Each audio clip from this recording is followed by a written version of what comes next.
Up, the biggest political event North Korea has held in decades, designed to solidify Kim Jong-un's status, begins.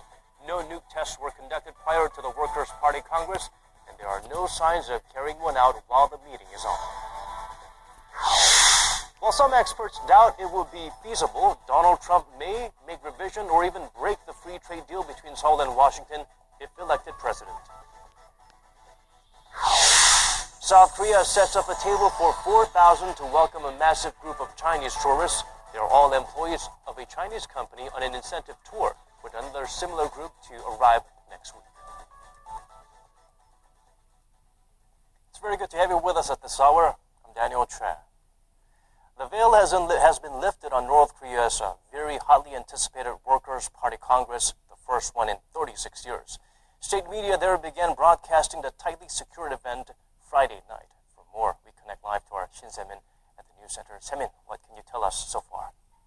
Yes, Daniel. North Korea released its recorded video footage of the regime's highest political event, the Workers' Party Congress, at around 10:30 p.m. South Korea time. Now, the recorded footage included North's leader Kim Jong-un making remarks to his people. It's quite unusual for North Korea to release such a video on the opening day of the event. Now there, the regime's leader, dressed in suit and tie, not his usual Mao suit, said nuclear and missile tests are the factors that boost the regime's power. And experts say Kim's black suit and tie is a sign that accentuates the power of his leadership.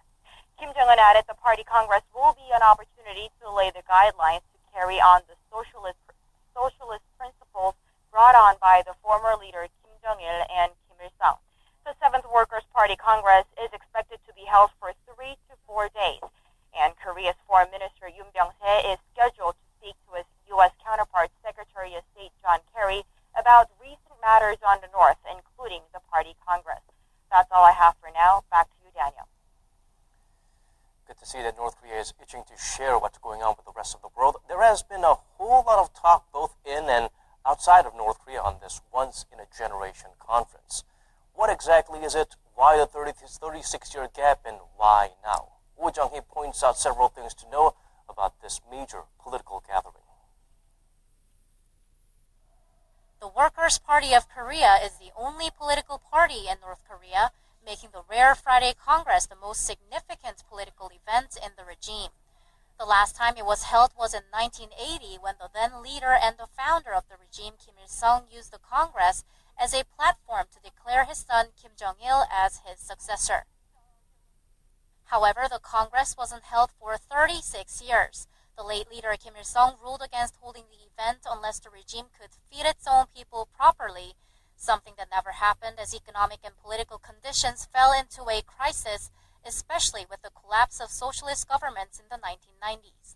Kim Il-sung died in 1994, and his death was followed by a massive famine in 1995 and 1996.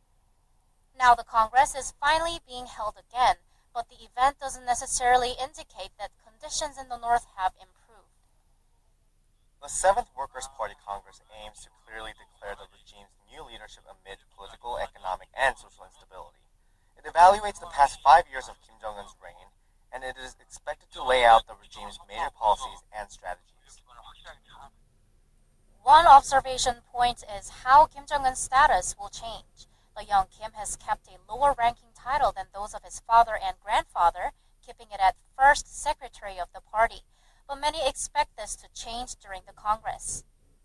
Upon cementing his grip on power, Kim Jong-un is also expected to name new officials, with the majority of Pyongyang's political elites being officials that worked with Kim Jong-un's father and grandfather.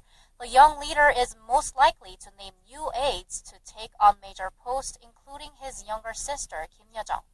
Oh Jung-hee, Arirang News. Coming back to South Korea, slightly more than a year and a half until President Park Geun-hye completes her term at the top office. A good a time as any to check up on how the people feel about her performance so far. Recent polls show approval ratings have been rising since April. Hwang Ho-jun looks into the numbers.